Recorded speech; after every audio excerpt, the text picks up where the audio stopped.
Charity Marcus. You're a consultant, a government and public affairs professional, and a Tulsan who cares about the Black community. Thank you so much for joining In Depth with Dion. Yeah, thanks for having me. I'm glad for you to be here and for us to have this conversation. Now, uh, of course, to get the what's it called, the elephant out of the room. Of course, we're gonna have some people asking, "Why are you platforming a Republican?" And as an independent, I think it's important for us to engage in these discussions with people from different views, hmm because at the end of the day, we're not going to change minds by staying polarized. And even if we have different perspectives, I think sharing those perspectives is how we can at least come to some type of mutual understanding. Yeah, I agree 100%. You know, Yep. and so for the haters out there who are questioning my decisions, just ponder on that. So, Charity, just to get started, can you talk about your upbringing? We talked a little bit about it, but talk about your background in Tulsa and what you do here in the city. Yeah, so my grandparents moved to Oklahoma in the early 90s. My grandfather was a pastor, my grandmother was a minister and a singer. Okay. And so he moved here to pastor churches. And so we moved to Old Muggy first, Mm. then we lived in Coweta, and then we finally settled down in Bixby Hmm. in 1993. So from 93 until 2003, I was living in Bixby. I graduated from Bixby High School and then went to TU for a couple of years and just stayed. I loved Tulsa. Even as a young person, I didn't want to leave or go anywhere else. And I've been here since basically 1993. So Okay. over 30 years now. You ain't new to this. You true to this. Yep. I don't say I'm an Okie because I feel like Okie is designated for people that were born, Mm. but I'm pretty darn close. Okay, that's fair. I mean, I think that's debatable.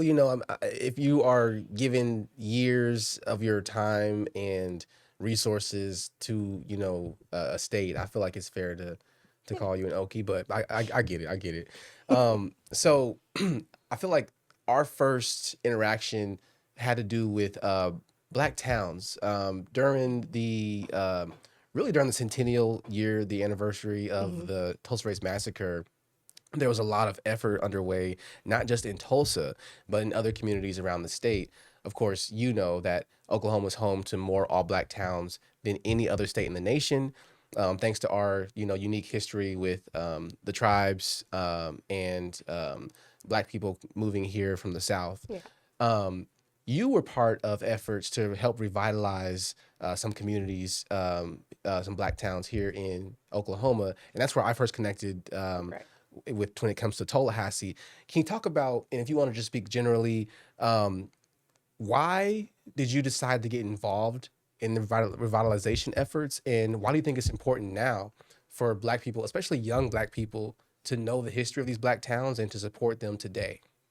Well, for one, I think it's important because that's a part of our history Hmm. as a state, not just as a people. Um, and it's a very rich and vibrant history. I think when you're looking like at a town like Tallahassee, which is the town I worked with and supported, that's the first and oldest historic Black town, and that needs to be talked about. It needs to be shared. When you're looking at the state in terms of tourism, people are interested in those things. Mm. And it is an opportunity not only for Oklahomans to learn about the Black history and culture here in Oklahoma, but people from outside of the state. Right. And then on the flip side of it, from an economic standpoint, when we have a lieutenant governor that's focused on tourism and Hmm. branding and marketing, that's a economic opportunity for our Black towns if we can effectively galvanize that and promote it out to the country and actually the world. And it's a huge driver of hmm tourism. I mean, we think about the Black rodeos. Yeah. Bowley's getting ready to have their annual Black rodeo, one of the biggest Black rodeos in the Yep. nation. Thousands of people come down to Oklahoma. That's money being spent at the local shops and stores in these communities. Right. I spoke with Lieutenant Governor Matt Pinnell last year, about his efforts to support the revitalization. He even served on Tallahassee's advisory board. Yep. And so, he explained exactly what you said, that elevating and amplifying these stories and this history isn't just a moral right thing to do, but it has economic benefits as well. Right. And so I think that's something that we have to get back to. Yeah. Yep. Nope. I agree. I feel like when you are looking at Black communities, um, we focus too much on the social aspect of it. And this is Mhm. just my opinion. Go And a ahead. lot of what we are focused on isn't, yes, of course, we want equal rights and, fair treatment. But what good does it do if we haven't created any kind of economic stability Mhm. within ourselves, and within our communities? And so for me, I've always been one to focus on how can we have an economic impact, as an individual and as a community. Then we can go back and fix some of these social Mhm. issues that are hanging over our heads, from food insecurity to health disparities. The reason why those things are in place is because we don't have a strong economic base. And Mhm. so once we can get that foundation of economy going and get it strengthened, then it will be a chain reaction to fix all of the other issues. That's an interesting point, And even though we don't have the economic base, we have the buying power. We've Mm-hmm. proven that we have what, over a Trillions, trillion in two two trillion, I think, trillion around. in buying. That's the GDP of some countries, A lot of countries. right? Most countries Most probably. countries, yeah. That's just Black Americans just spending their dollars. Mm-hmm. And so, one thing that was amazing for me reporting on the Tallahassee effort was seeing people from all different areas, from policy to architecture to art and history, coming together to share their expertise. And how do we all, use our own roles, stay in our own lanes of what we know, Mm-hmm. and bring all that together to create something that, benefits the next generation, Yeah. you know? And that's what it's all about. You talked about how, yes, we need fair treatment and equal rights, but we also need to have an economic base so that we have the power to do what we want to do. Mm-hmm. Um, and I think there's always been like a divide of like different types of Black folks, even from like Booker T. Washington and uh, the NAACP founders, when it came to how should Black folks strategize for liberation. Should we focus on just economics, building ourselves up by our bootstraps? Should we focus on, securing more rights from the government? And there always seems to be these arguments that we have to do one or the other, Mm-hmm. that we can't do both at the same time. Right. And I don't agree with that. Mm, I don't either. I mean, there's people right now doing things in different lanes at the same time. And that's how we have to move forward. I mean, when you look at a highway, you don't just see one lane moving, besides construction.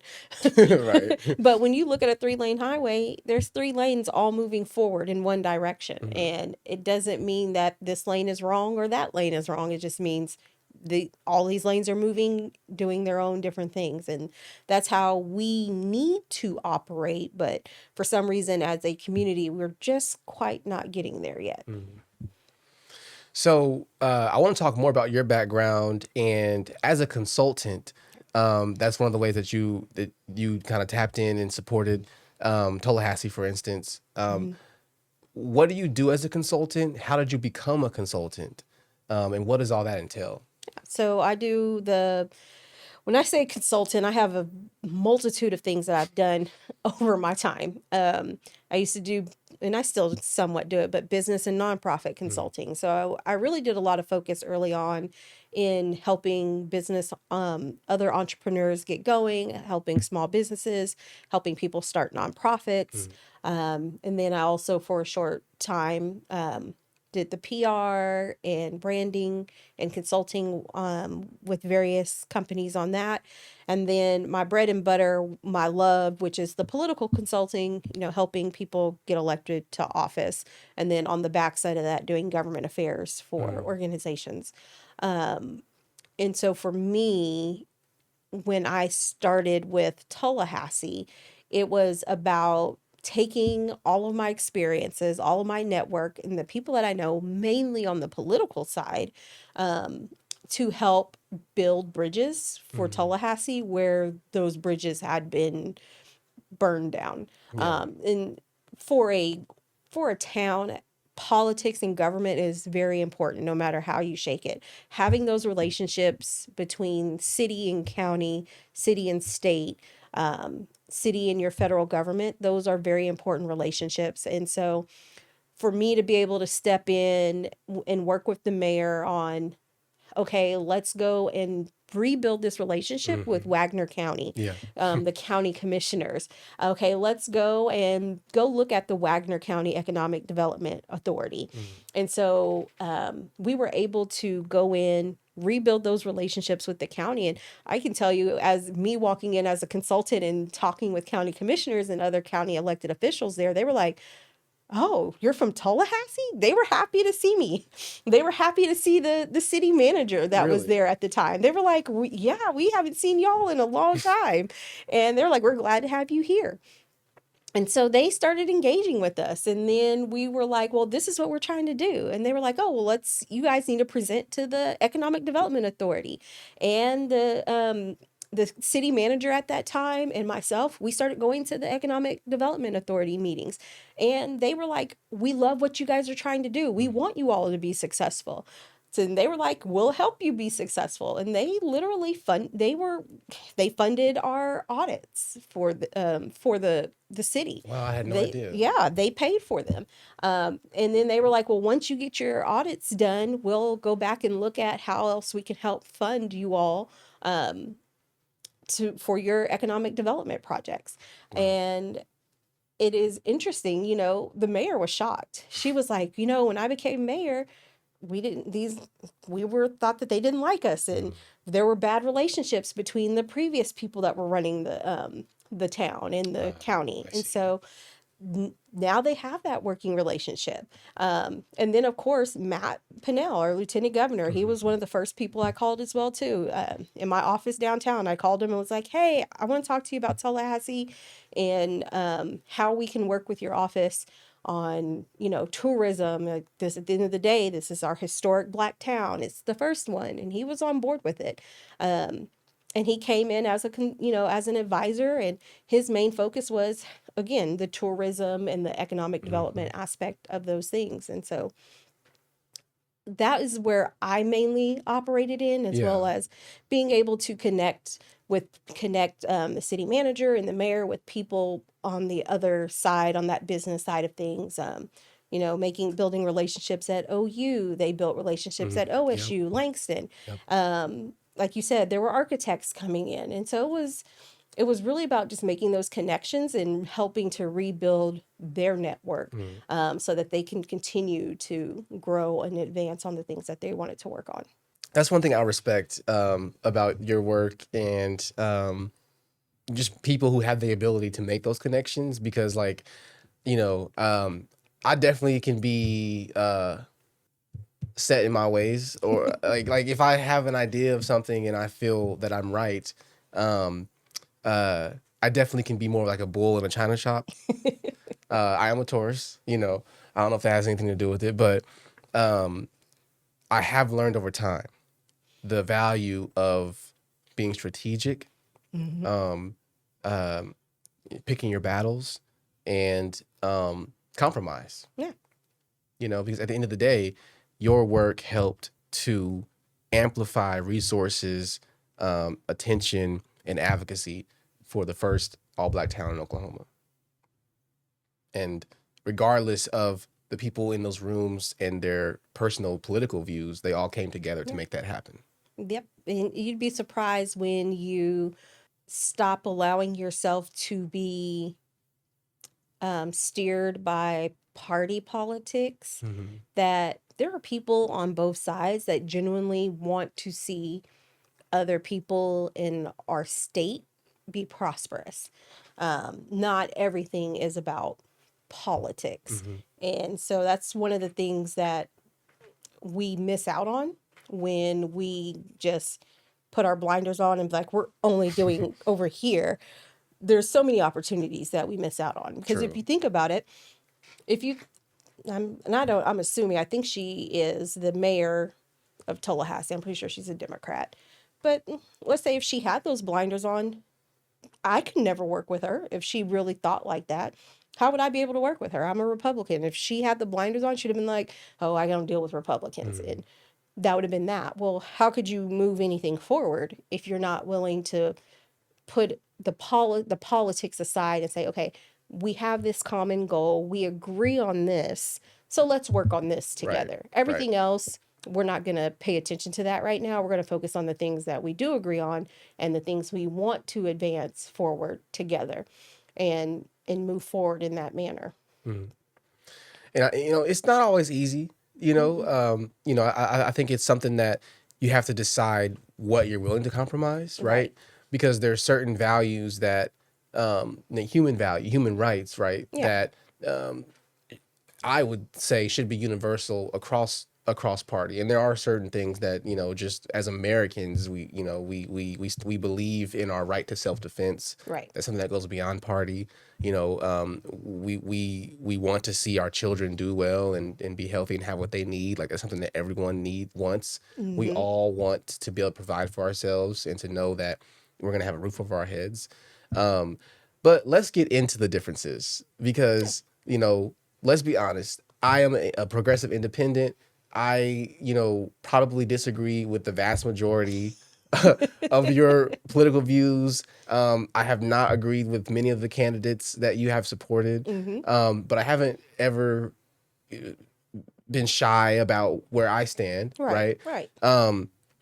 One thing I do respect about you is that you stand 10 toes down on your values and your work and what you believe is the right thing to do, even when you're getting flack sometimes from people in your own community, right? Mm-hmm. Yeah. So let me ask you, why did you become a Republican, and should there even be political parties? Well, I'm going to answer the second question first. Okay, I 100% believe there should be political you do parties. believe there should. Yeah. Okay. Because it's an easy way to identify, people's beliefs. It makes it hard. It's a litmus test. Hmm. If I come to you and tell you I'm a Republican, it helps you to determine that starting baseline. So if I start saying things that don't align, it's an easy way for you to know if I'm BSing or not. Okay. And so, and that's across the board. Hmm. It gives you that idea. It helps to determine when people are BSing and when they're not. Hmm. So I like political parties Okay. for that reason. And like anything we do, you're organized under ideology. I could even say it like this: to ask if there should be political parties in my book is like, well, should there be different religions? Hmm.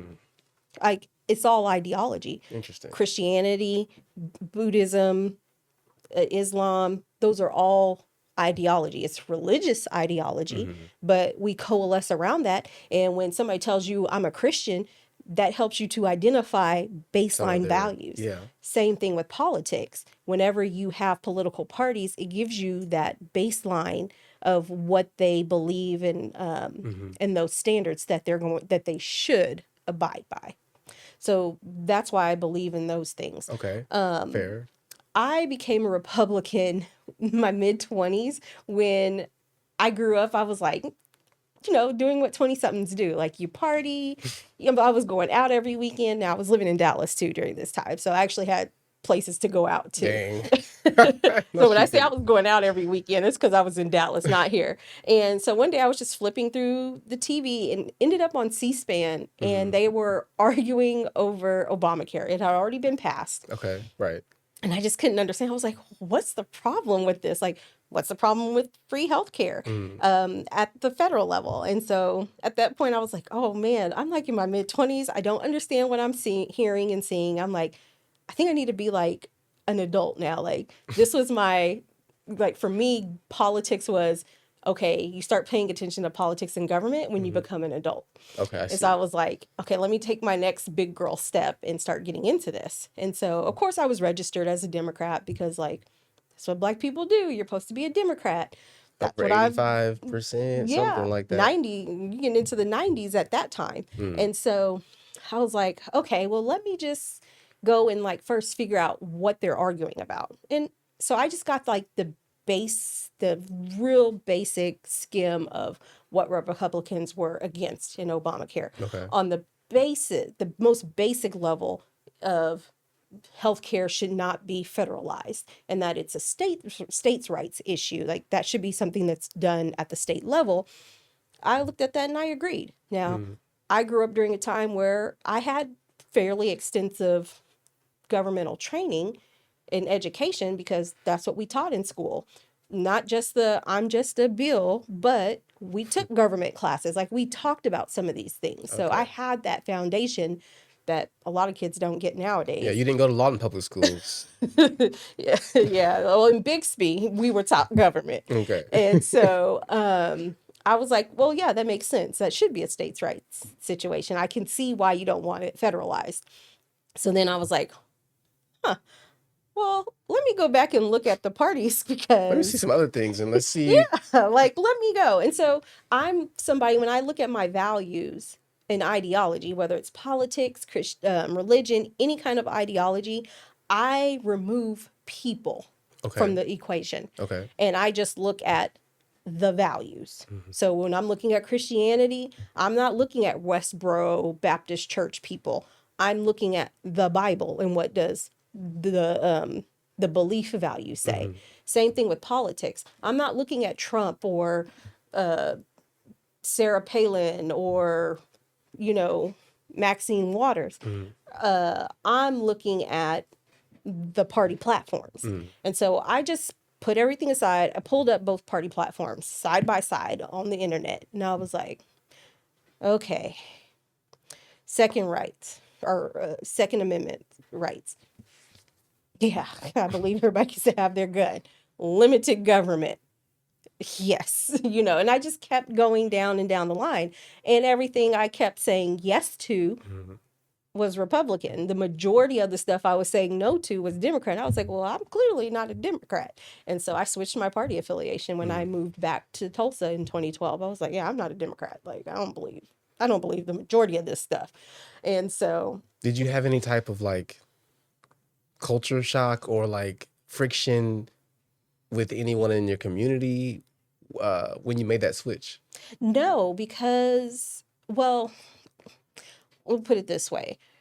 I grew up in Bixby. Mm-hmm. It's predominantly white, predominantly conservative. Mm-hmm. And I wasn't invested in politics, so I didn't pay attention to any of that stuff.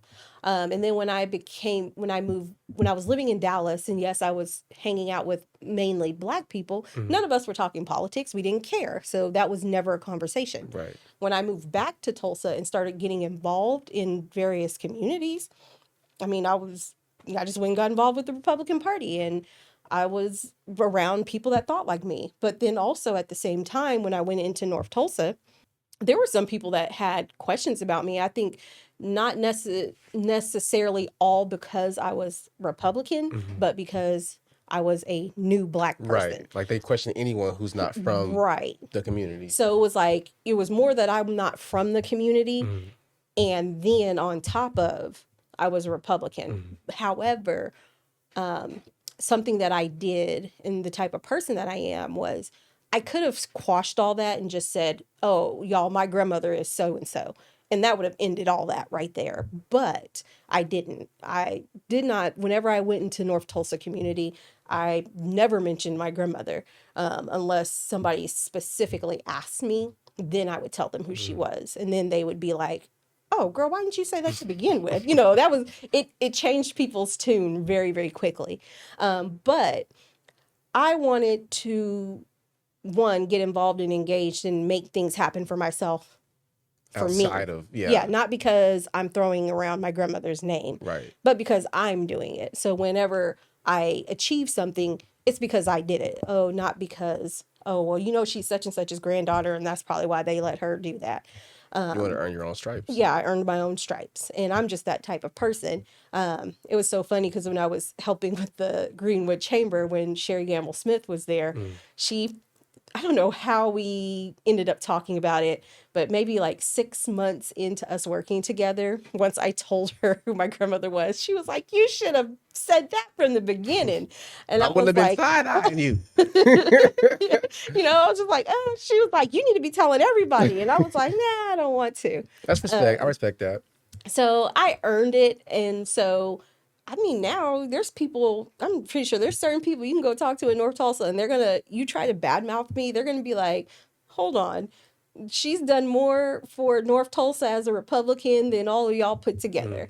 And so that's why I wanted to do it that way. That's why I wanted to be able to come in and say, this is me. These are the things I believe. It's not always about party, but mhm, I believe that, North Tulsa should be an economically thriving community. I believe that Black entrepreneurs should have access to the resources that this city has to offer. Um, and that doesn't matter that I'm not from North Tulsa or from Oklahoma. And it doesn't matter if I'm a Republican. I want to help with those things. And so people, they side eyed me for a long time, but they also got to watch me work. And, I got to earn their respect mhm. and their trust. Um, and I think that's just the best way to do it. So, yeah. That's fair. That's fair.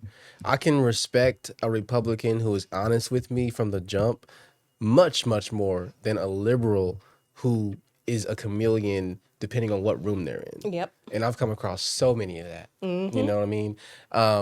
When I think about my views, um, I would say I come from a decent, like, progressive, I guess, family. Like my family was never really into politics, Yeah. but it was just the activities we did. When it came to volunteering in the community and arts and poetry and music and things like that. But now that I'm saying it, those things, the progressive ideology doesn't have a monopoly on anything I Right. just said. No. So I guess it's um, maybe just the people I hung around growing up kind of shaped my views of the world. But one thing I will say is, because you talked about the litmus test of why you think there should be political parties, because it helps people identify where you stand, at least a base level. Yeah. And that's the reason why I don't believe there should be political parties, because there's been so many times where I've made assumptions based on a title or their party, and after getting to know them, okay, I may disagree with 90% of what you're saying, but on this issue, we are Mm-hmm. lockstep.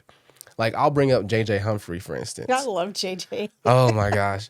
What the Humphrey? He is always getting into trouble, like, and with progressives and liberals based on the And things. Republicans. And you know what? And Republicans, actually, because he pisses off the Republicans for, wanting to have more Hmm. transparency and oversight over these state agencies. And he's pissing off progressives and liberals because of just his personal views on social issues, Hmm. which I have told him to his face that I don't agree with. Right. But he's probably been the most active lawmaker in the state when it comes to trying to hold government agencies accountable. And for that, I'm always going to respect that. Yeah. Yeah. Because um, we're talking about people's lives and how the state Right. impacts it. So I guess for me, I just feel like the same things that help you identify where someone stands can also be used to manipulate people. Hmm. People who like rhinos or dinos, like Democrat in name only, Republican in name only, or people who join a political party because in this state, this party has more Control. control, and so it's Hmm. easier to get elected. And so for me, like I can't remember which founding father, and look, they ain't my father. Look, Maybe. I You don't. never know. Okay, oh damn, you got you took it back to slavery.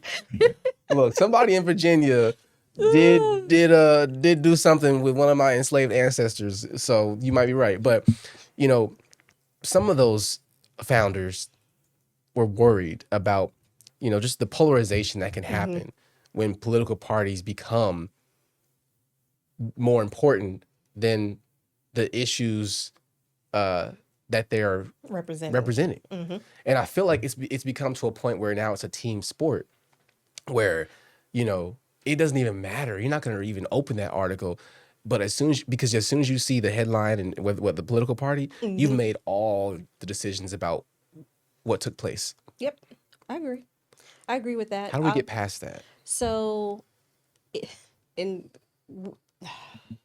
this is such cognitive dissonance because the Republican Party is supposed to be the personal responsibility party, quote unquote. Okay.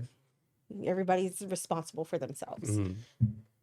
It is technically everybody's.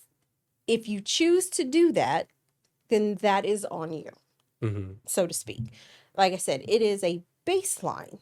It is, the parties are not supposed to be the end all to be all to judge somebody by. Okay. It's supposed to be a baseline. These are the one I can look and say, okay, you and you, there's two candidates here. This is a Republican, this is a Democrat, this is independent. Okay. I automatically know that your baseline for everybody. But that doesn't mean I'm supposed to stop there. As an Okay. individual, I should then say, okay, now let me go and hear you Hmm. and hear what you have to say.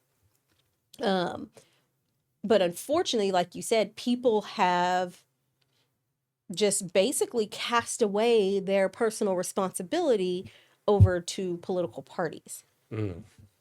And so now we want to say the parties are the problem. When no, the party, being a party isn't the problem, or having parties isn't the problem. It's individuals that are the problem because we have, again, we've given over our research, we've given over our thought to this Man. entity. We're not supposed to do that. Again, it's just supposed to be a baseline of what it is. Case in point, Janetti Marshall. Hmm. Janetti is like, I'm the third generation of my family to be friends with Janetti. That Janetti was friends with my grandmother. My grandmother has prayed over her. Hmm. She's been a mentor to Dr. Marshall. My aunt has been friends with her. Now I'm friends with her. She's hardcore Democrat. And when we're talking all the time, we talk about politics and stuff. And she can't stand Donald Trump. She can't stand him one bit. She'll be like, "Yo, president." And I'll be like, "It's your president too, because you're American." But, I love her to death. And I 100% supported her during her term as a school board member. I know she's a Democrat, and she knows I'm a Republican. I know there were things that she voted on that I didn't agree with. But the things that I did agree with her on, which was TBS was doing something janky with that money and there needed to be an audit, I agreed with that. And And it turned out. it turned out like, listen, more to come. We're not done yet. That's not a done deal. Oh. We are far from done with that. But the point is that I didn't stop and just say, "Oh, she's a Democrat, I'm not going to talk to her," because otherwise I would have never known that she supported the audit, which is something I supported, which is something Alina supported. That was a big part of Alina's first campaign, was getting an audit. Hmm. You know, if I just said, "Oh, she's a Democrat and I'm not going to talk to her about anything else," how would I know that? How would I know that we agreed on this key point, to the point to where we've literally made monumental change within our city because of that work? And so that's how we have to be. Just because somebody is this doesn't mean that we ignore them or cast them aside. It just means like, okay, this is the baseline of where I know. So for me, when I'm dealing with my friends that are liberals, like, okay, I know they're liberal. I know they're going to agree with, let's say, gay marriage, free healthcare, and all this stuff. Okay, that's a baseline. That doesn't mean that that is them, that those issues are not them in totality. So therefore, that's how I engage with them and say, okay, I'm not about to waste my time arguing with you on these points, nor am I going to try to shove my ideology on them when they believe that. That's that baseline. It tells me how to deal with them and How to how to navigate. engage and interact with somebody. And so that's where individuals need to get back to, is pulling away from making parties their identity and remembering it's one little piece of you. Mhm. It's one piece of a person, and saying this is just a baseline for measurement of who they are, but it's not them. It's not their totality. Now, when it comes into somebody running for office, I think Mhm. that's a little bit different.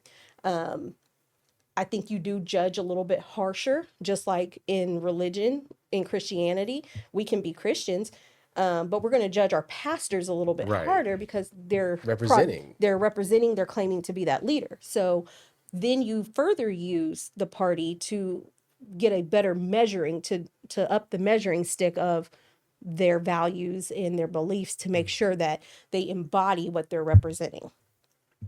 So, Okay. yeah, Fair enough. Fair enough. I the mean, long-winded version. if we're gonna have parties, I definitely agree that, like, you should go beyond that book cover Hmm. assumption, even if that helps you decide which books to take off the shelf, but still open it up to see Yeah. what's there. Um, but I do want to ask you, like, even though, like, especially on the local level, Hmm. we can get past some of these political differences to focus on, like, tangible solutions. Yeah.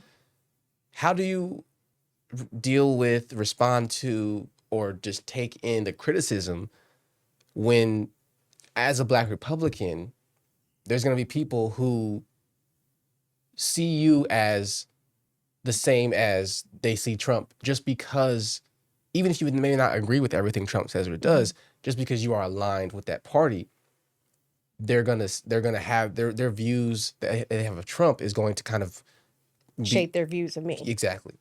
Um, I pay no attention to it. Honestly, again, we get back to personal responsibility, and you can also include maturity, emotional intelligence into that equation. So Mm, if you are basing, shaping who I am based off of another person without ever first having a conversation with me, then why should I even care? I mean, like, let's take politics out of it. Just in everyday relationships and communication with people, we as a society do not like when somebody judges us off of somebody else. right. Oh, well, she's friends with such and such, so I ain't going to talk to her. Can't stand that. We don't like that. So if it's not okay here, why would it be okay over here? And in the same situation, just because Trump and I are in the same political party does not mean we are the same person. I mean, clearly, uh, we are not the same person. And there are over 300 million people in this world. It is statistically impossible for everybody to agree on the same exact thing 100% of the time. That Right. is impossible to do. So, knowing those things, if you're judging me off of Trump, then without talking to me, and Mm, honestly, I say you can't even judge me, even as people watch this podcast. You really can't fully judge me even just off this podcast, mm, because this is a short time. You have to be able to, you have to come and talk to me, mhm, get to know me, to understand my nuances, and to get a better holistic understanding of how I think about things, or how I perceive society in the world. And so if somebody is not doing that, to me, they're just not worth my time to even mm, care about. Because that, for me, that's like, well, that's low emotional intelligence, and it's a level of immaturity that I just don't have time to work, mm. to waste on. It's just like, okay, well, and then hopefully, I hope that one day they will come back around and say, which I've had a lot of people do that. They've come back to me later and been like, you know what? I judged you, blah, blah, blah, blah, blah. I get that all the time. And then they're like, I love you. You're one of my favorite people. And I say, yeah, that was a little bit immature of you. And they'll be Mm. like, yeah, yeah. And then, but yeah, so I just let it roll off. I see it all. I see comments all the time. I'm just like, Lord Jesus. And I just keep scrolling. You've grown a tough skin. Yeah. You Well, know, I've had a tough skin even before mm, politics. So it's the way I was you were built raised. for Yeah. it. And I'll even say, like, for me, like, you know, there was definitely hesitation for me reaching out. I don't remember the first time, but I guess around Tallahassee. I do remember I was out there. I was out there. I want to put some respect on Simone's name. Hmm. Simone Davis was the city The city manager, manager, yes. very instrumental in supporting you and the mayor in that initiative. And she had invited me out. And when I saw you were there, I was like, okay, this is Charity Marcus. I've heard from some things from some progressive people. Don't talk to Charity. She's a Republican. She doesn't, you You're know, not the first person that has said that. yeah. So I'm just like, look, I'm trying to do my job, and I hate like when someone judges me based off of a connection or Hmm. something maybe I wrote for a news article, and they're judging me based off of that. Yeah, And so I was like, look, I'd go off people's actions because you can never go wrong when right. it comes to that, Actions speak. you know. And so I was nervous. I remember I was nervous, like coming up to you, like, what does she think of me? Does she think I'm some kind of like I'm trying to like, some journalists have ill intentions of trying to catch you with a quote or something like that. But you were friendly to me. Y'all allowed me to kind of linger and get interviews. And after that, I started hearing your name more of the stuff that you're doing and getting done, making these connections between Lieutenant Governor's office, and supporting Black businesses in Tulsa. And that's when I started realizing, okay, am I going to judge who I decide to interact with based off of someone else Hmm. my whole life? You know what I mean? Like that. How does that help me to navigate intelligently? And so I definitely respect the work you do, even though I disagree with a lot of the views Yeah. that the party has. Now, one thing I want to ask is, you know, there's a lot of people who don't think the Republican Party is good for Black people. Hmm. There's a lot of people right now who think the Republican Party is trying to destroy the political power of Black voters. Um, as a Black woman who your work is amplifying and connecting and supporting um, Black businesses, entrepreneurs, and political candidates. How do you square that? I squared as a lot of things that go on in politics, and this is somebody that's in politics that, have tons of elected officials who are friends, who have people who are insiders in DC. The majority of stuff is not necessarily about race. It is about politics. It's Republicans versus Democrats. Mm. When you're looking at gerrymandering, Mm-hmm. Democrats gerrymander too. And Mm-hmm. it's not about gerrymandering more white people or less Black people or more Black people. It's about how can we get more Republican? How Mm-hmm. can we get more Democrat seats? The problem, I think, where people get it confused is that because the majority of Black people are Democrat, Mm-hmm. it can be perceived as trying to strip Black people's votes, Mm-hmm. when really it's more so of we trying to take a Democrat seat and turn it Republican in that same manner. Because honestly, if you were to, let's just say, half of the Black people were Republicans, half of those seats would never get touched. You wouldn't get, there wouldn't be, Republicans wouldn't be gerrymandering those seats in. But also, I will say too, is if half of the Black people were Republican, Democrats would be trying to gerrymander their voting power out as well. And so it's not necessarily about race more than what it is about politics. Um, in terms Which from party will maintain power? which party maintains power, which party has more seats. That's really what it is. And for some reason, well, not for some reason, to me, my opinion is that we got some people that understand that, to our fault, I'll Mm-hmm. say, as a community, we are way too emotional. We are easily swayed off of emotional arguments versus rationality. So it plays into pushing race in that particular instance, Mm-hmm. and it keeps those people that are pushing that in power, and it keeps the people focused on, oh, they're fighting for our rights, and that's not the situation. Mm-hmm. And again, this happens again on the Republican side. There's emotional pools. I'm not saying that we don't have emotional Republicans or there aren't white people that aren't emotional. But when we make up such a small part of the population, it's Mm, magnified. mm, And so that's where that comes in. And I think it's to our detriment. I feel like it's to our detriment that we are a supermajority Democrat, because how are we supposed to get anything accomplished if we are all focused over here in this pot? Just like a portfolio, we say diversify your portfolio. Don't mm. put all of your money into one place. Don't put all your money into real estate. Don't put all your money here. You need to spread your money out. So if that Hmm. applies in financials, why would it not apply in politics? We should be everywhere. We should equally, not, we can have that variation, but we should be equally spread across all of the parties. We shouldn't be 90% Democrat. We should be across the board 30, 40, 50, 60 going into these different parties, because then we can actually have now we have that capacity Mm, to advocate for the things that we really want or need. mm, Because and I say this now as a Republican, it's hard. I can't tell my Republican candidates to go focus on North Tulsa when if their district includes North Tulsa, so like a countywide seat.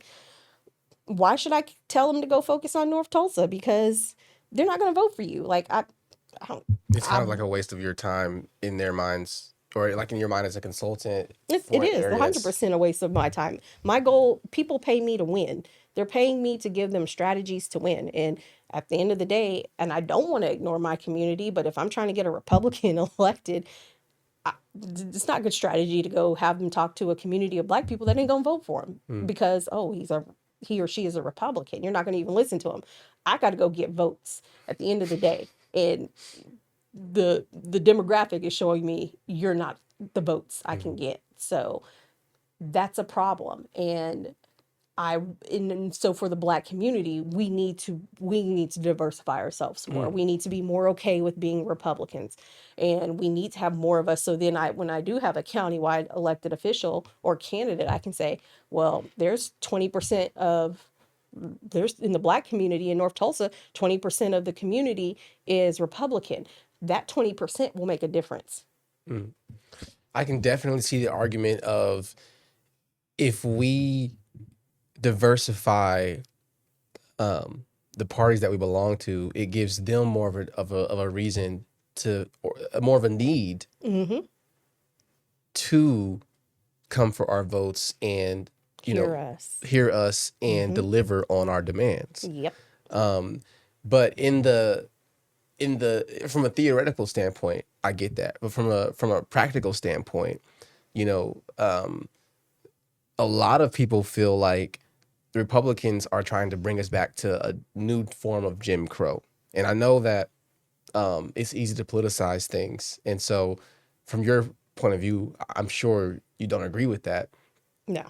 But how do you get people who believe that, even if it's not true? Even if this whole the gerrymandering effort, for instance, really is, it just happens to be that Democrats in the South, blacks in the South are Democrats, and these the seats that we want, and so it's not because you're black, it's because you're Democrat that we're trying to take it. But how do you convince people who believe the Republican Party is racist to make that decision to diversify? You can't. I mean, I've tried it. You can't. As the saying goes, you can bring a horse to the To lake, to the water But you can't make them pond. You drink. can't make them drink. You can't.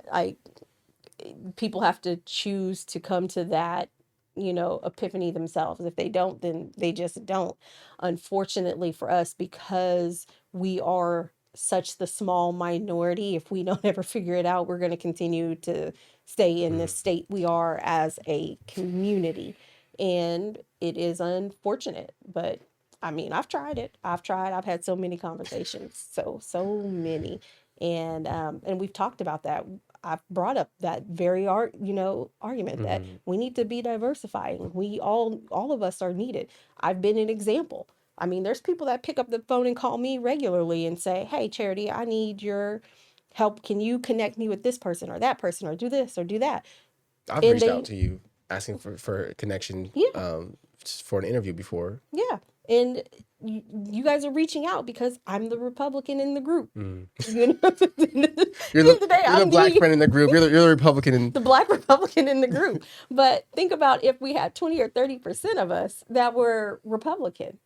Now we can do that. We talk about practicality. There is no practicality because Mm. we don't have any, there's no proof of concept. Mm. There's not none. We've always just been, when we're looking at modern day, so moving on from the 60s on, we've just been Democrat. So it is theoretical, Mm. but you do look at Hispanics. Hispanics are a little more spread out. Yeah. They're not as one-sided as us. And guess what? Who gets all of the federal attention? Even if they're always getting their stuff heard. Immigration is a topic of conversation and we know immigration is well beyond just the Hispanic population. For sure. Of course. But hey, they got their talking points. They got their issue down pat. Mm. Immigration is a key issue every single election. And when I'm not saying every single federal election, when you're dealing in states in Oklahoma, Texas, your border states, it's a talking point on the local level, on the state level. Right. Their issues are being heard because they have people on all sides that are advocating and having those discussions on immigration. And we don't have that because we are so one-sided. We're only having one conversation. We're only having one train of thought. I mean, when you look at business and diversity and inclusion, what has over the past 15 years, what have they said about companies? They say when companies are diverse, statistics show that they have higher profit margins. Mm. And that can be looked up. Your viewers can Google it. That has been a huge talking point for diversity and inclusion. So if in business, if having a diversified pool of people increases profit, again, as a Black community, you would have the same standard. It would be if we had a diversified group advocating in politics, we would have higher returns on our issues. Mm. I see what you're saying. Um, we good. Yeah, the battery on this died. So Okay. I don't know, and I don't know how long you've been blacked out, but you could just like make her bigger for that part. Oh, that's fine. Yeah. I have just one last question for you, and then we'll wrap it up anyway. Um, but no, I hear what you're saying. I hear what you're saying. You're definitely having me. You're definitely making me think. I'm definitely not joining the Republican Party, Yeah, that's but fine. you are making me think about the benefits of a more diversified, um, of more diversity in how we show up. Yeah. I mean, You know. when you look at it, like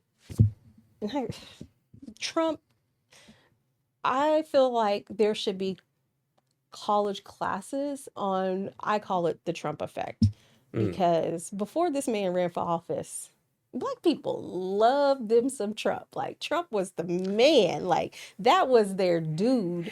Even so, when they talk about the Central Park Five. Central Park Five, they nobody he wasn't an issue then.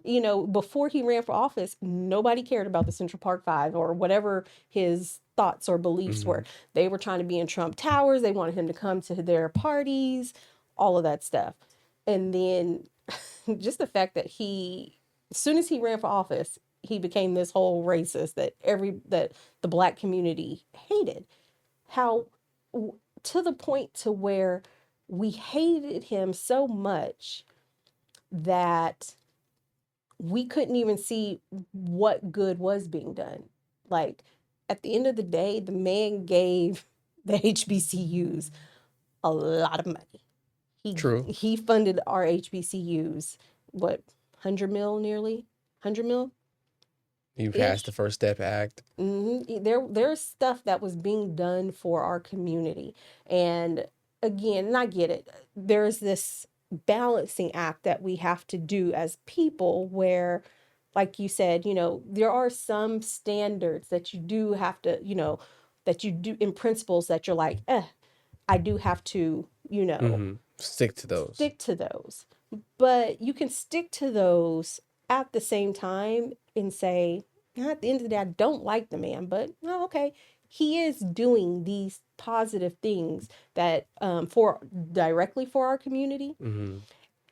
and technically against the party, because him specifically designating nearly $100 million to HBCUs is in fact DEI. It is DEI initiative. It's diversity, equity, inclusion. I can see that. Um, it is affirmative action. I can see that. When when you're looking at our anti-affirmative action, what is the anti-affirmative action? You cannot designate any kind of governmental money or decisions based off of race, religion, XXX. Hmm. He specifically designated that money based off of race. At the end of the day, that's what it was, based off of race. Um, First Step Act did positively help us in terms of our, when it comes to incarceration and all that stuff Resentencing, and yeah. resentencing, those were positive things. On the flip side, Biden called us animals. He did call us animals in the Hmm. 90s. He did put in the crime bill Yeah. that negatively impact us. So Clinton did some huge harm to the Hmm. black community, but yet or not Clinton, I'm sorry, Biden, but somehow the community as a whole was able to overlook that, to then turn around and vote for him. But then why can't we extend the same, you know, Hmm. apply the measuring stick equally to Trump? Um, Well, here's my take on that, because I think Biden and Trump are racist. I think politicians know how to appeal to people to achieve a certain goal. mhm. And I think that both political parties are not set up to benefit marginalized people. They're set up to benefit donors and um, corporations. And I just want to preface that and say marginalized people is not subjective to just race. Yeah. Absolutely. I agree. Yeah. Absolutely. I agree. Um, I guess for me, like I said, going on actions, I would have been going off on Biden back in the 90s. And I went off on Obama during his administration on some Hmm. of the things he did when it comes to mass surveillance, Yep. drone strikes against American citizens abroad, even though they were terrorist suspects with no due process. Um, you know, but my thing with Trump, he did do the birthright. He questioned Obama's birth certificate. He's pushing to end birthright citizenship, and so for me, there's certain things that he's doing then and even now that give me reason to not want to support Yeah. him in light of the few good things that he's Yeah. doing as well. And I'll say this: it's not necessarily to. I won't say you don't have to support the person, but I think with our community, we just ignore any good that has come I could see that. that from that, and that's I the could see that. problem right there. Like, you know what? Yeah. Now I will say, to me, the birth certificate stuff, that's more politics. I don't think that's more about race. That's just my opinion. Like, Mhm. again, but I'm also in politics, so I also understand the nuances of saying things Mhm. to To get a certain you reaction get a or certain reaction, to gain voters, to cause somebody else to lose voters or credibility. So that, I'm like, that's it's questionable. part of the But political that's game. part of the political game. But I think for us as a community, we just totally toss aside. We throw the baby out with the bathwater because we don't like somebody because they've been doing this stuff over here, Oh, or we quick to because cut there somebody off are, now. We quick to cut somebody yeah, we off. cut somebody off and without looking at the good that we are getting out of it. I can tell you right now, somebody was telling me, I was talking to somebody recently and we were talking about the tax code Hmm. when he first came, during his first administration. And a woman looked at me and was like, You've never benefited from Trump. I said, yeah, I have. As a business owner, that tax code was mwah, chef's kiss for a business owner. Mm-hmm. If you got yourself a CPA or an accountant that actually understood the tax code to help you figure out how to, benefit from it. Mm-hmm. There was a woman, I ain't gonna say her name. She came to me and told me, her business was hitting the mill in quickly because the tax codes. Hold And up. Let me. No. so I mean there are some things, and even to the previous point, which I really didn't touch on it on, they people you mentioned, people feel like the Republican Party isn't built for Black people. And I, like I said, I don't agree with that, but there are things from an economic standpoint. If we would quit being so emotional and focused on all of the social things, Mm-hmm. and we focused on economics, there are actually a lot of positives that have come out of, Republican policies, Mm-hmm. but we're not taking advantage of them because, oh, it's Republican and it's bad and it's all bad. And so instead of sitting down and going and researching some of that stuff, like the tax code for Black business Yeah. owners to benefit from those things, we lose out a lot. Just prime example, locally, the tax credit for school, the school Mm-hmm. tax credit. We're all it's cognitive dissonance. We, for years, have said we need to build our own schools. Black folks need to have True. their Black Yeah. schools. We need to be that educating our own. Yeah. Absolutely. But at the same time, we're upset about the tax credit. Do you not realize if you took the tax credit, you could actually go and apply it to the school and to go do that and go I see what you're saying. educate your own Someone could make an initiative to. Yeah. I see what you're to saying. do that. Secondly, like me, I'm not rich. I'm by no means rich, wealthy, well off. I'm middle class. I'm probably lower middle class in terms of finances. I benefited from the tax credit. I got the tax. As soon as they said it, my child was in private school. Look, I was waiting for the day to pass. I was like, oh, it passed. When is it going to? I was literally texting legislators like, when does this take You finna effect? get me in so much trouble on this doggone podcast. I was like, when's this thing taking effect? I wouldn't got my money for my child to Mm-hmm. get her education to finish summa cum laude at one of our local private schools and got the best education. I would have gone homeless to keep her out of TPS, but Dang. and I ain't go homeless, but listen, I had some hard times, but I was that determined to make sure she got the education that she needed. So this idea that all because Republicans passed it, so therefore it was an assumption that only the rich people are getting it. Well, only rich people are getting it because y'all ain't going to be like, hey, let me get this money and go put my child and get them a better education. Mm-hmm. And so we have to start to again divorce ourselves from being so committed to party to and really pull ourselves back and think, okay, yes, I don't agree with everything that they're doing, Mm-hmm. but what can I take advantage of that they are doing? How does this actually benefit me? Mm-hmm. And I look at that. There's policies that the Democrats are going to pass that I'm not going to agree with. Like I don't agree with reparations, but you know what? They passed reparations. Well, they passed it. I'm going to go ahead and get it. I don't agree with it. But I'm still gonna go get my and check. and I and I'm gonna advocate for you to get reparations, even though you don't support it, Yeah, and because I that's don't. just how I feel. Yeah, and that's just the way it is, And I I'll say for local people, if you really aren't happy with whatever school your child's in, I 100% say back up and maybe consider taking the tax credit. Mm-hmm. If you don't want rich people getting it, then you all as middle class people or lower middle class people need to be the ones taking advantage of it, because at the end of the day, priority is given to those that have the lesser income. So it doesn't matter if you as a low income person applies today and a millionaire applies today. Guess who's getting the money first? You as the low income person.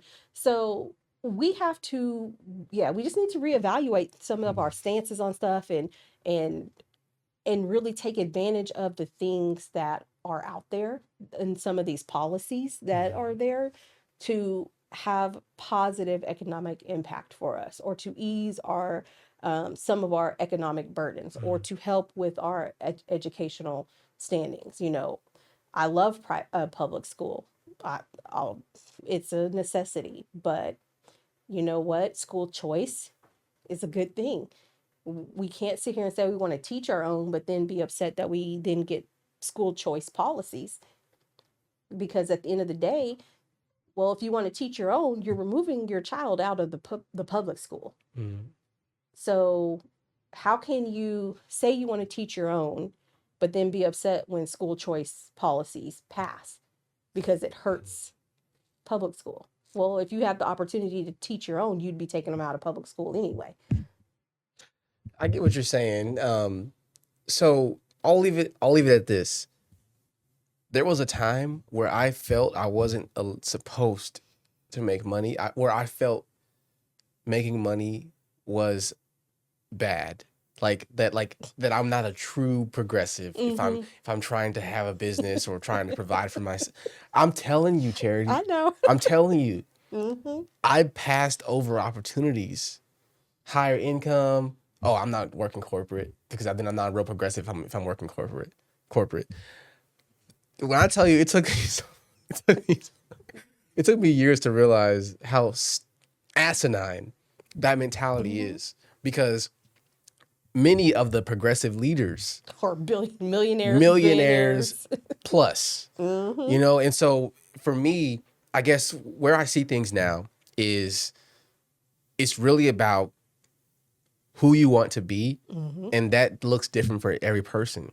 Yeah. And at the end of the day, like, you cannot be living your life based on, like you mentioned, litmus tests for helping people understand where you stand. But, and I think I feel like you would agree, just because the party has this platform does not mean that Charity Marcus lives her life based on this platform. Right. Like, you have your own set of goals, of values, Mm-hmm. childhood experiences that contribute to who you are, how you see yourself, and how you want to move. Yeah. And I feel like if people get nothing else from this conversation, I hope that at least they get the idea that we don't have to agree on everything to at least, you know, make our own decisions about how we want to move. Yeah. Decide for ourselves, Yep. not based on a party, not based on a politician. Decide for ourselves and just live that unapologetically. Yep. Exactly. No, I 100% agree. And this idea, I don't know where this idea of wealth is only Republican comes from. And that Democrat is the poor man's. Nancy Pelosi, she ain't poor. Yeah, right. A lot of these Shoot. Democrats ain't poor.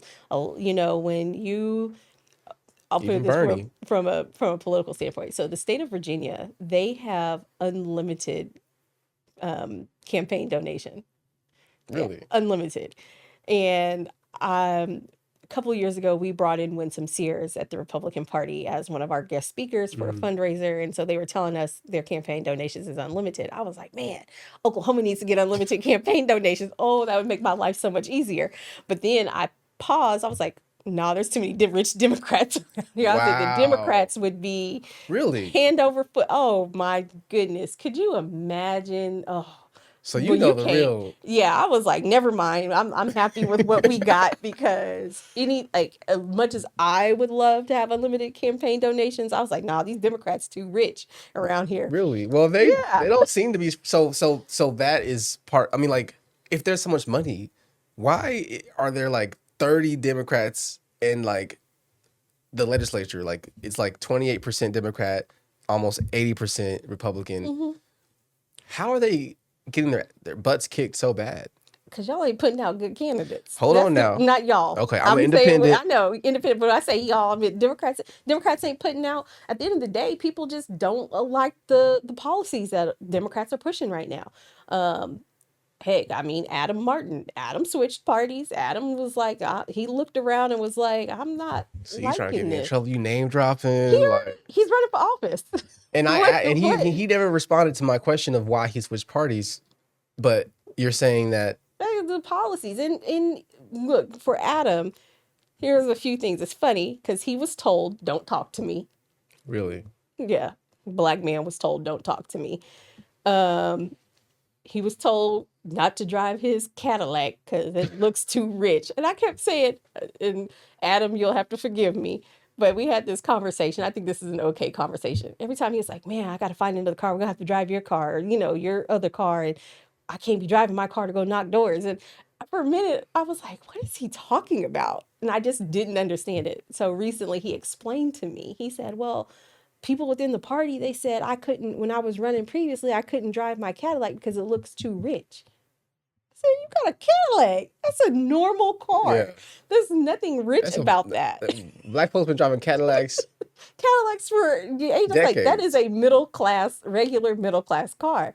But the party told him it looked too rich. So they are perpetuating this idea of the Mm. poor man's party. And so, but I was just like, yeah, to that point, I was like, okay, that doesn't make sense. And I was like, no. I said, Adam, you can drive your car. I said, well, I don't know. Republicans, this is the regular car. You can drive it to campaign. Nobody's going to sit here and look at you sideways because you're driving a Cadillac. And I said, and it don't even look to me, I'm thinking, they don't even look like it's a 2026 or something. It just looks like a regular Cadillac. And so I'm just like, man, that doesn't make sense. Hmm. But to Adam, the party, he was told he was a conservative Democrat. Oh, your views are too conservative. You're too Christian. You're too Christian. What does that? What's that mean? Like how does someone like you're too Muslim, you're too Jewish? I don't get that one. Yeah. Okay. So, his views were just actually more conservative. His views were Republican. And, he ended up switching. And so I think in general, that's where people are. I've actually had over the last couple of years, I've had several specifically Black men coming and talking to me because they don't agree with the way the Democrat Party is headed. Um, They don't see themselves in the party. they don't see themselves as in the party anymore. When you look at Black community, we are highly religious. We're Christian. We've never, as a whole, ever really agreed with LGBT. Yeah, cousin so and so may be gay, whatever. Mhm. We still love you, but we don't agree with that stuff. And that's never been something we've pushed. And so I think this push into transgenderism and this heavy push on LGBTQ issues is pushing and making that the focal point of the party, is pushing people in general, not just Black people, but people in general away from the party. And then when you start looking at the economy, people just think that the Democrats are trying to spend and spend and spend more money, and they're stepping away from that more so. So for me, when I'm looking at why we have such a super majority in Oklahoma back in the 22 between 2008 and 2012 is when we had this huge shift of the parties. So pre 2008, our state house used to be more Democrat. Right. But I think the policies over the last 10, 15, 20 years of the party has just, it's constantly pushing people away into independent and into Republican. Um, while Oklahoma's independents are a fast growing base, like here in Tulsa County, we're not losing Republicans. Even though the independent party continues to grow, Oh, I see. we're not losing Republicans. That ain't our problem, you saying. Yeah, we're not losing them. So I think that's why you see such a super majority. It's the policies, and Democrats got to go back and reevaluate what their priorities are and where their focus is. Um, And I've heard this said even by some Democratic strategists that there's too much focus on social issues, like you brought up, transgender and LGBTQ issues. as someone who is black and queer, I can't separate. Uh, I can't ignore those. I can't Yeah. ignore that aspect of my humanity. It does Right. not. It is not the sum of my identity. You know, Exactly. it is just one piece, right? Mm-hmm. And I think that for me is where the disconnect often comes, to the point where the Democratic as a party feels like it has to what's it called, virtue signal. Mm-hmm. And you can uphold people's rights, you can support people's rights without turning it into a litmus test of, are you progressive enough? Yep. And because like, you know my family's black, right? So I know how straight black men feel about not being seen. Really, a lot of men in general, a lot of straight men in general, no longer feel seen by the Democratic Party. Mm-hmm. And I think that the party does need to do a better job of explaining its economic opportunity agenda, because it does seem to be that it's propagandized itself to be the poor man's party.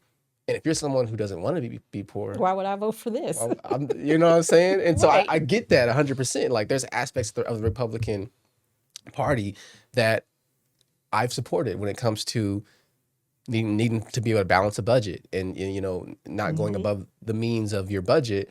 But also, like,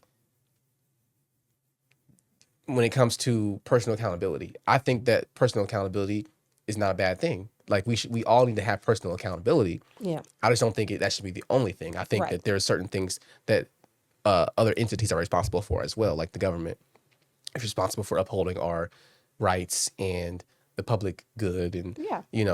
and so I'll end it here, because I feel like we need to have a part two, because this could Yes. be a 3-hour conversation. I got so much Yes. more, but Charity, I really appreciate you sharing your perspective, because I think if we continue to not let ourselves hear what the other side is saying, we're going to continue to go deeper and deeper into Mm-hmm. these Yep. silos.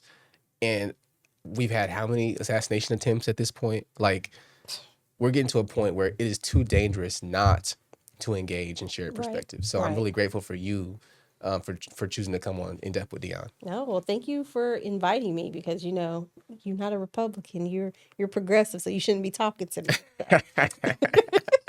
No, but I love having conversations like this with people that are not the same political affiliation, because you're right. We have to have these conversations in order to be able to move forward in a more collective way as a society. So I'm always open. All right. Well, until next time, thank you. Thank you.